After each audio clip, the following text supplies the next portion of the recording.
9 February 2008 बाबा गेले. माणसाला माणूस म्हणून जगवण्यासाठी धडपडणारा एक माणूस गेला. बाबा आमटे.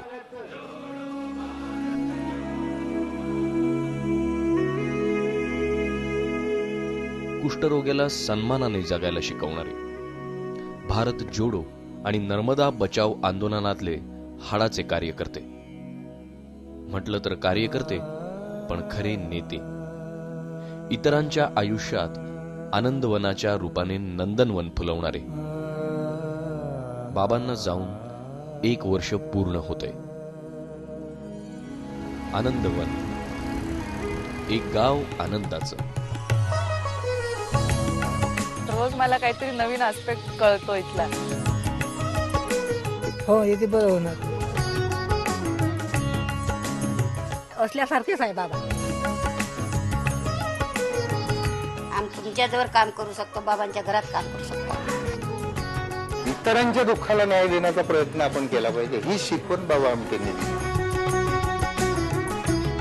बाबा समाधीवर बसतो, चांगलं गरीब बाबाशी नमस्कार घेतो आणि येतो.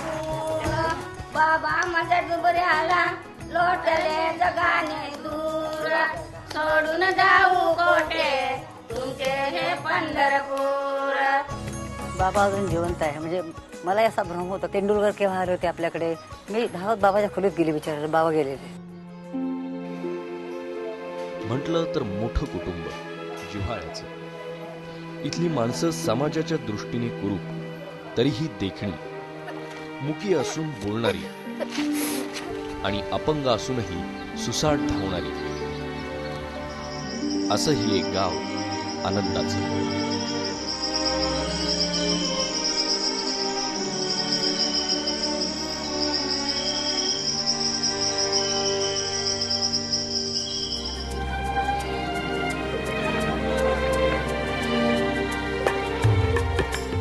महाराष्ट्रातल्या चंद्रपूर जिल्ह्यात वरोड्यापासून 3 किलोमीटरवर कष्टाने आणि मोठ्या हिमतीने आनंदवन उभं राहिलं. सधन जमीनदारांच्या कुटुंबात जन्माला आलेल्या मुरलीधर देवीदास आमटेंनी महारोग्यांसाठी काम सुरू केलं आणि ते सगळ्यांचे बाबा झाले. 1949 मध्ये राज्य सरकारकडून महारोगी सेवा समितीला 50 एकर खडकाळ जमीन मिळाली. समाजाने नाकारलेल्या कुष्ठरोग्यांसाठी बाबांनी एक स्वप्न पाहिलं.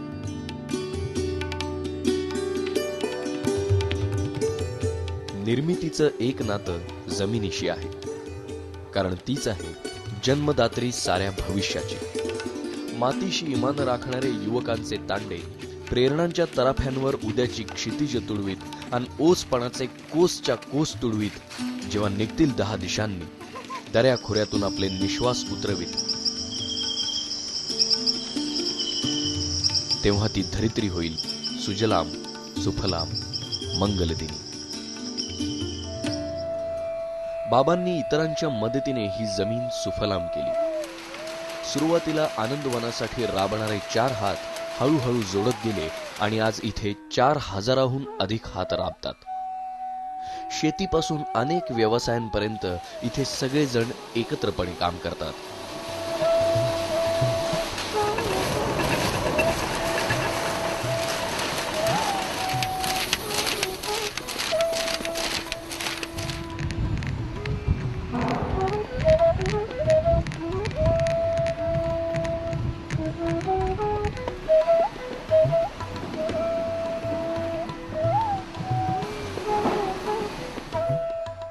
पण इथे आलेल्या प्रत्येकाचे बाहेरच्या जगाबद्दलचे अनुभव सारखेच आहेत. आपण बसमध्ये बसलो समजा आणि आपण सीटमध्ये, तर तो द्यायचा का नाही असा विचार करतो. माझी एक लग्नाची बहीण होती. मी घरी असताना तिला खूप त्रास झाला. म्हणजे हिचा भाऊ एक लेप्रसी आहे, महारोगी आहे. या दृष्टिकोनातून लग्न जमलं नाही. त्याच्यानंतर मी ठाम विचार केला का आपण आपलं घर सोडून द्यावं आणि मी आनंदवनात आलो. रमेश आमरूंना इथे येऊन आज 30 वर्ष झाली आहेत. आनंदवनात असं काय होतं की ज्याने येणाऱ्या प्रत्येकाला जगण्याचं बळ दिलं? मला माहीत नव्हतं का डॉक्टर विकास भाऊ हे डॉक्टर होते म्हणून. त्याच्यानंतर विकास भाऊंनी मला माझ्या खांद्यावर हात ठेवलं आणि माझी विचारपूस केली. त्याच वेळेस माझं अर्ध आजार कमी झाला आणि बरं वाटू लागलं ते.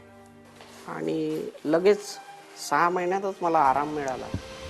आपल्याला समाजाने झिडकारलं हे मनात ठसठसत असतं, पण तरीही आलेल्या प्रत्येकाने हे कधीच मागे टाकले. इथे आल्यानंतर सगळे मला आई वडिलासारखे भाऊ बहिणीसारखे वाटले. मनातली भीती निघाल्यानंतर ॲटोमॅटिक हळूहळू मन चांगलं वाटू लागलं, रमू लागलं. आता तर अशी इच्छा होते घरी जावंच नाही. याच इच्छेमुळे परत न गेलेले अनेक जण आनंदवनात भेटतील. भद्रावतीचे नारायण मरस कोल्हे इथे आले तेव्हा त्यांचं वय होतं 16 वर्ष. त्यावेळी आनंदवनात फक्त 6 कुष्ठरोगी होते. दवाखाना खोलला बाबांना. बाबा काही दूरचे नव्हते, आमच्या परचेवचेच होते. लग्न झालं, महारोग होता, मग येता आलो. कुष्ठरोग्यांची संख्या वाढत गेली. बाबांच्या मते आनंदवन हे केवळ कुष्ठरोगावर उपचार करणारं केंद्र नव्हतं, तर माणसाला माणूस म्हणून जगायला शिकवणारं केंद्र होतं. आनंद आहे आपल्याला, वाईट म्हणून काही वाटत नाही आपल्याला, बाबावानीच वाटते आपल्याला. एक परिपूर्ण नागरिक म्हणून समाजाने आपल्याला आपले हक्क दिले पाहिजेत. यासाठी सर्व कुष्ठरोग्यांनी लढा दिला पाहिजे, म्हणून बाबांनीच त्यांचं मन वळवलं. बाबा आमच्यासाठी बरेचसे काय सोयी केल्या, सारं काही केलं, सारं काही बाबांनीच करून टाकलं. समाजाने महारोगी म्हणून वाळीत टाकलेल्यांसाठी आनंदवनात जागा होती. बाहेर काय आहे की मंदिराच्या पुढे बसलेले लोक आम्हाला दिसतात, बरोबर. मग त्याच्यामध्ये अंध असतील, अपंग असतील, मूकबधीर असतील, कुष्ठरोगी पण असतील, लाचार असतील. ते दृश्य इथे बाबांना किंवा आमटे परिवाराला, डॉक्टर विकास आमटेंना, त्यांच्या परिवाराला नको. दृश्य कसं कामाचं, बरोबर. श्रमही हे श्रीराम हमारा, आनंदवनाचा बाबा आमटेंचा नारा. दया आणि दानधर्म न करता कुष्ठरोगावर मात करण्यासाठी त्यांना सक्षम बनवणं, यावरच आनंदवनमध्ये भर दिला गेला. आणि म्हणूनच कुठल्याही प्रकारचं मंदिर नाही, मस्जिद नाही, गिरजाघर नाही, त्यामागे ते लागे पुतळी नाही. शिवाय इथे जातीपातींच्या भिंती नाहीत की कोणत्याही प्रकारचा भेद नाही. स्वच्छता करायला वेगळे लोक नाहीये, पण त्यांचे रस्ते मातीचे का असे ना, परंतु ते स्वच्छ आहे. यासाठी आनंदवनात स्वच्छतेचे कोणतेही वर्ग भरवले जात नाही. अशिक्षित कार्यकर्ता असो, सुशिक्षित कार्यकर्ता असो, नवीन असो, जुना असो, हे इथल्या हवेतले आणि पाण्यातले गुण आहेत. तर ते इतक्या लवकर कसे आत्मसात केले गेले याचं मला सुद्धा आश्चर्य वाटतं. नवीन आलेला पेशंट आहे, त्याला कळतं हा परिसर खूप स्वच्छ आहे आणि आपल्याला स्वच्छता करण्यावर नेमलेला आहे, तर तो आपोआप इतका रुळून जातो त्या कामात की 2 पानं पडलेली सुद्धा त्याला सहन होत नाही. तो स्वतःच ते लगेच स्वच्छ करून टाकतो. हा बदल इथे आल्यावर झाला. समय है श्रीराम हमारा. बाबाचा म्हणजे बाबा कधी मंदिरात गेले नाही, कधी पूजा केली नाही. इथे देऊने वृंदावन सुद्धा नाही तुळशी. तर कधी बाबा, त्यामुळे बाबा म्हणायचे आय ट्रीट ही क्युअर्स. बाबांनंतरच्या आनंदवनात क्षणोक्षणी इथल्या माणसांमध्ये तुम्हाला जाणवेल कमालीचा आत्मविश्वास. बाबांनी आत्मविश्वास दिला, काम करण्याची शक्ती दिली आणि आपलं जे दुःख आहे, आपली जी वेदना आहे ती विसरलो पाहिजे ही शिकवण दिली. म्हणूनच इथे आजूबाजूला अंधार असताना डोळस जगाची प्रयोगशाळा उभी राहिली. अंधशाळा कोणी बांधली? कुष्ठरोग्यांनी बांधली.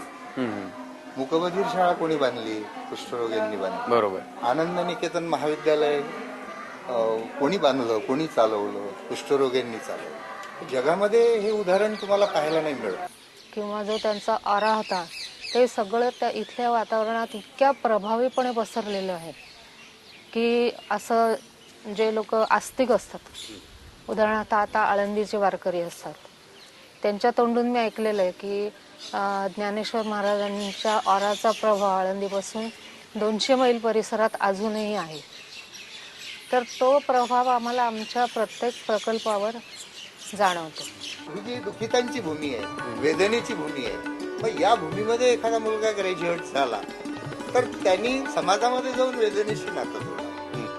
केवळ कुष्ठरोग्यांसाठी ही मर्यादा इथे नाहीये, इथे मूकबधिरांसाठीही शाळा आहे.